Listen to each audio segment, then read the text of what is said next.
God is saying that it's time for us to travel the straight and narrow. It's time for us to go through the door. Now hear me really quickly, because I'm hearing God. There are many through the windows out there. You don't need that. It looks good, it feels good, but remember I said to you that what determines if the meat is contaminated or not is not how it looks or how it tastes, but there's something about trying to digest that meat that's going to mess your inside up. Now there are a lot of through the window tell you that once saved, always saved. Through the window tells you that grace prevails all the time. Through the window tell you that no matter what you do, His grace is sufficient, and it creates an habitual practice of sinning. A lot of us, God said in this season, a lot of us are going to try and go through the window. But God said what's going to happen is that some of us going to fall and break our neck. Because there's something about the window and the door. The risk is higher going through the window. Even though that thing is open, the risk is higher, because one slip. Something about the door is that even if you have to knock for 15 hours, man of God, for them to open the door, you're still on the earth. But if you go through that window and they move the leather, Lord help you. And the problem about, watch me really quickly, the problem about the window is the escape.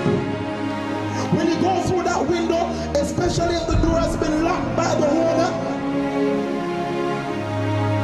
the only way out is back through the window. Or you don't hear what I'm saying to you. And how many know it's easy going through than coming out? Because going up you got to climb, but going down you got to jump with it.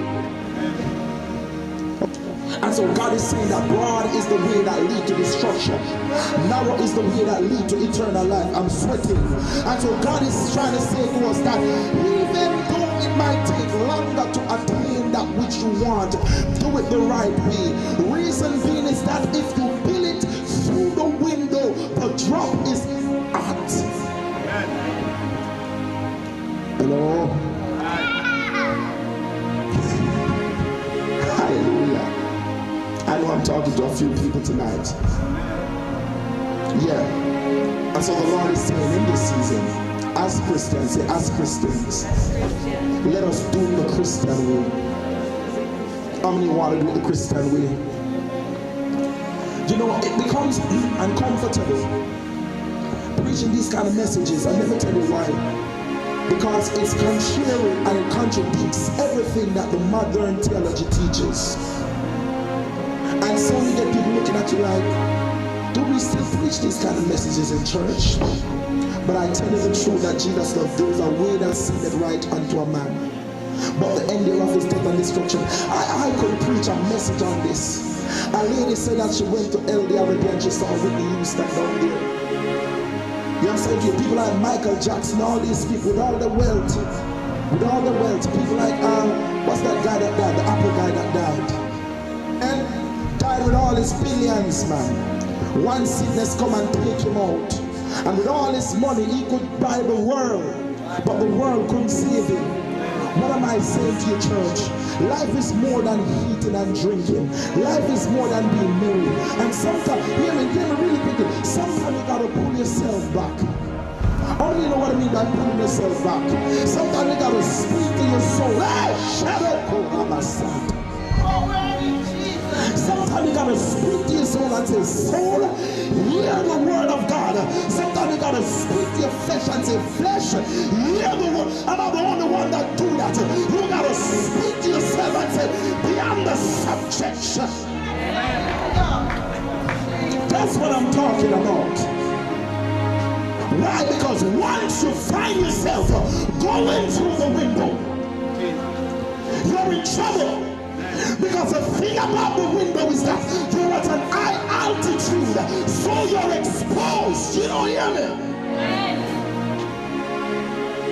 And so you gotta speak to yourself and say, self, come back before it's too late. Am I communicating tonight? You gotta say to yourself, yeah, you've been having fun, you've been partying, you've been drinking, you've been smoking, you've been doing all that, but hear me, self, it's time for you to stop and come back before you perish. I know I'm speaking to a few people tonight because devil will lay on the world excited, but hear the word of the Lord.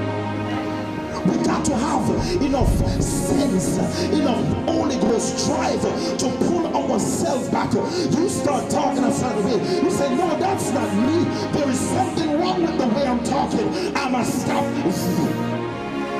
You start walking a certain way. No, that's not me. Am I communicating with real people who want the real God? With people who love Jesus? Or are we just a bunch of miracle-hungry people?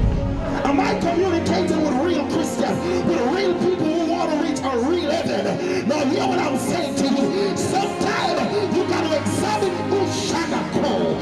You got to examine yourself and say, am I in or am I out?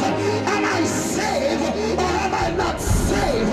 And if you find out that you're walking narrow, you got to bring yourself back to the neighbor. Bring yourself back